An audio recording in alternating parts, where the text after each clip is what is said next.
बटे x square का समाकलन करना है। समाकलन करने के लिए हमें एक्स स्क्वायर को इसके बटे में अलग रखना पड़ेगा। तो एक्स की घात 3 बटे एक्स स्क्वायर, फिर प्लस 5 एक्स स्क्वायर के बटे में एक्स स्क्वायर को अलग रखना पड़ेगा और -4 के बटे में एक्स स्क्वायर को अलग। अब यहाँ से आगे हमें क्या करना है कि हम इससे घात ख़त्म कर देंगे। तो x यहाँ पर ये दोनों ही ख़त्म हो जाएंगे। 5 घात नीचे से ऊपर लेकर जाओगे तो घात माइनस की पहुँच जाएगी। अब हम अलग अलग करेंगे समाकलन। x का समाकलन अलग, 5 का कुछ नहीं होगा तो 5 को बाहर 1 मान सकते हैं या फिर dx ऐसे लिख सकते हैं -4 और x की घात -2। और अब हम समाकलन करेंगे x का समाकलन, एक्स स्क्वायर बटे 2। यहाँ पर x नहीं है, 1 मान लेंगे तो 1 का समाकलन x हो गया। तो 5 है तो 5 का 5x हो जाएगा और -4 x की घात -2 में +1 कर दो, -1 और बटे में भी -1 और प्लस c।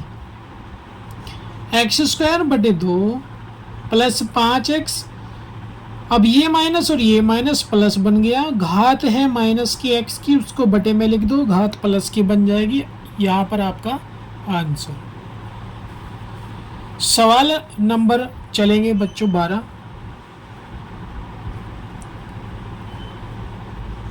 12 नंबर सवाल है x की घात 3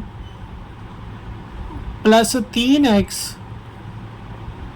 प्लस 4 और बटा √x।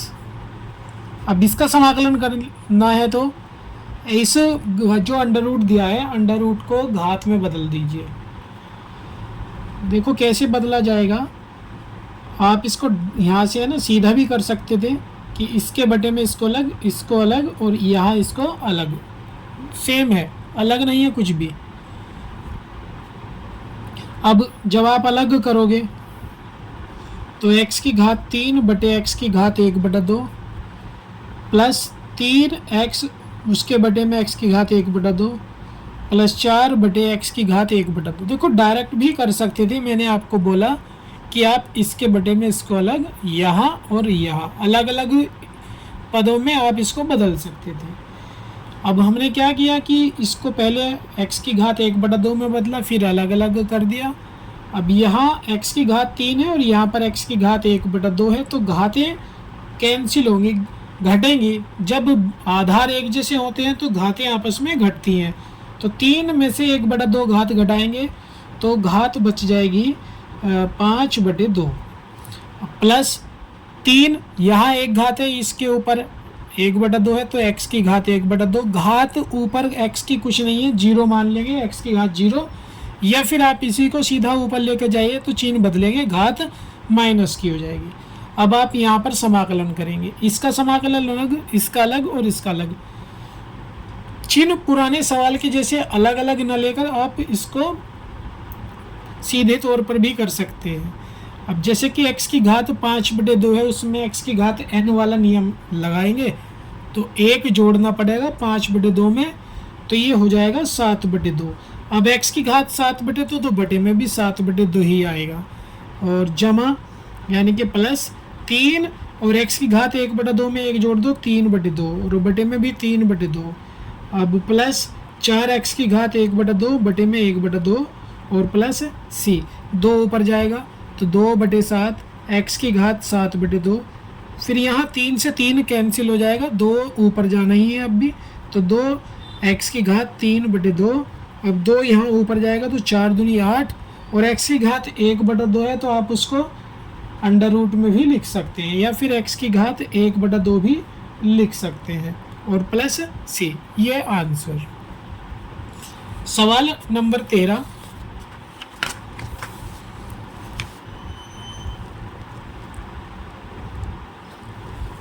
सवाल नंबर 13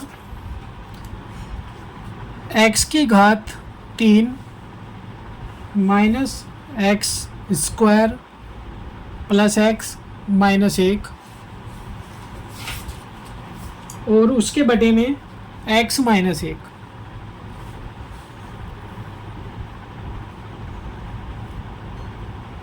इसका समाकलन करने के लिए इस पूरे बहुपद को x माइनस 1 से भाग करना है।